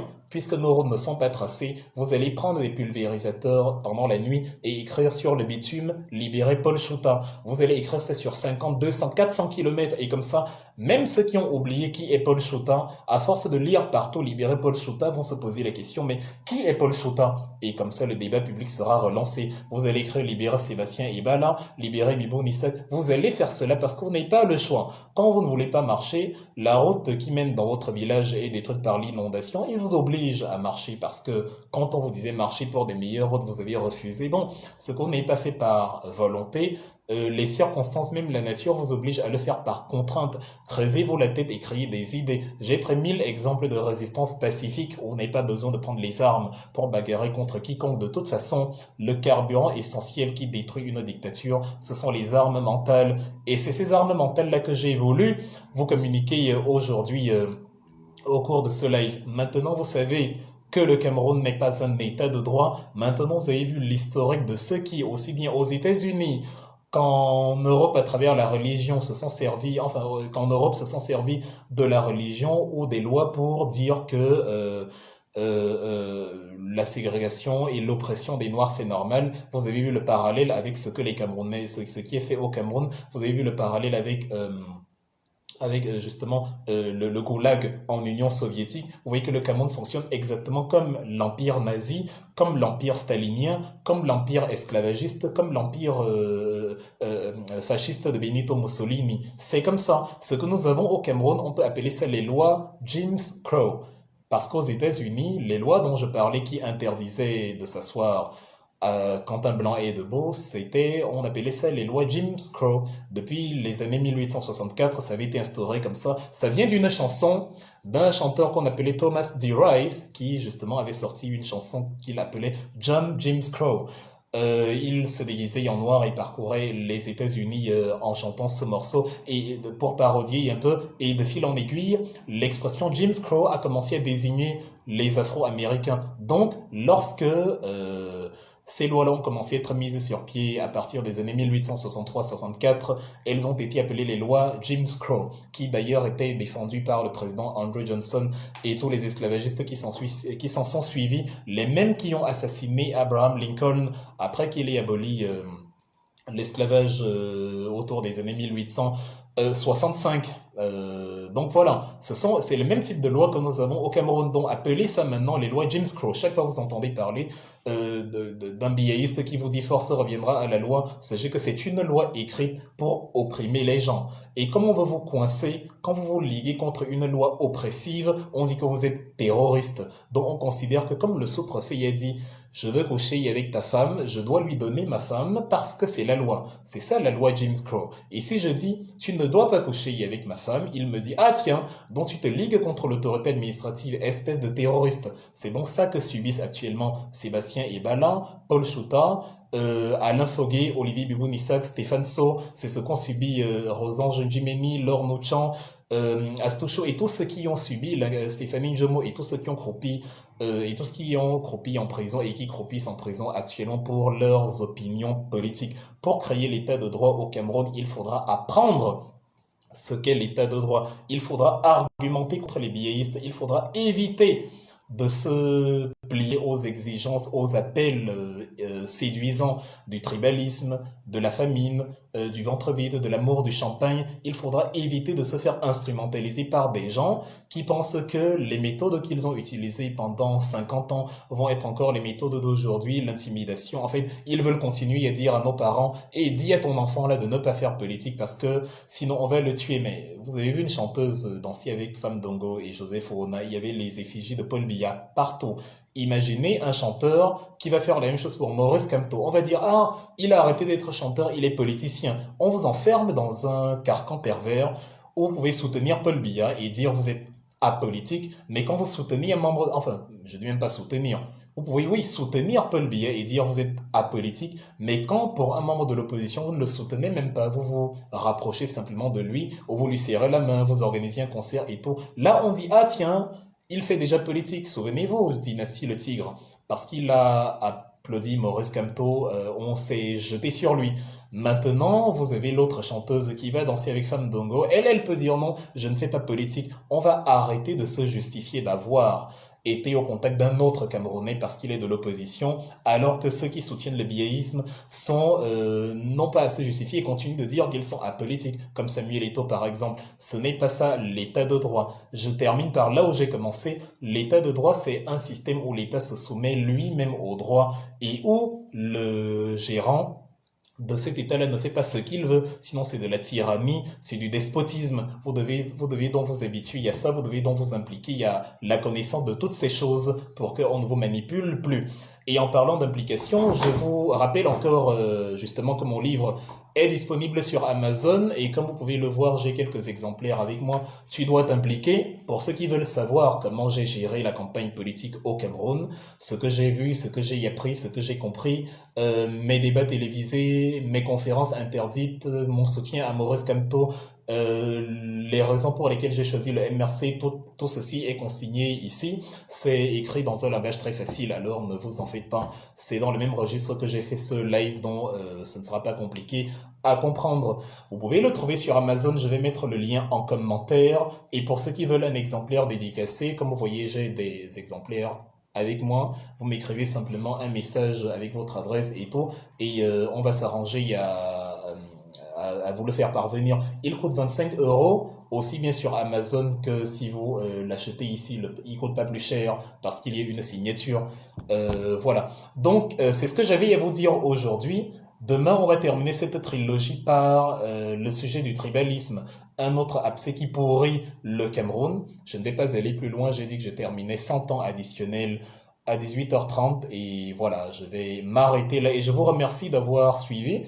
Je vous remercie d'avoir été là et voilà, on se donne rendez-vous demain pour la suite et fin de cette trilogie. J'espère que pour vous, elle est assez instructive. En tout cas pour moi, elle l'a été. Comme d'habitude, je vous laisse avec ce formidable clip de la Renaissance que j'apprécie énormément et qui demain sera peut-être le nouvel hymne national de notre pays. Merci de m'avoir suivi et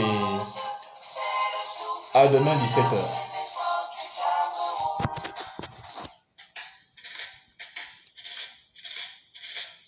Sur les manettes Bouba, sur les crêtes de Rebouba, ça qui nous caresse, Picoussi d'allégresse, ces armes qui chantent, ces mots sont triomphantes, c'est le souffle de la renaissance du Cameroun.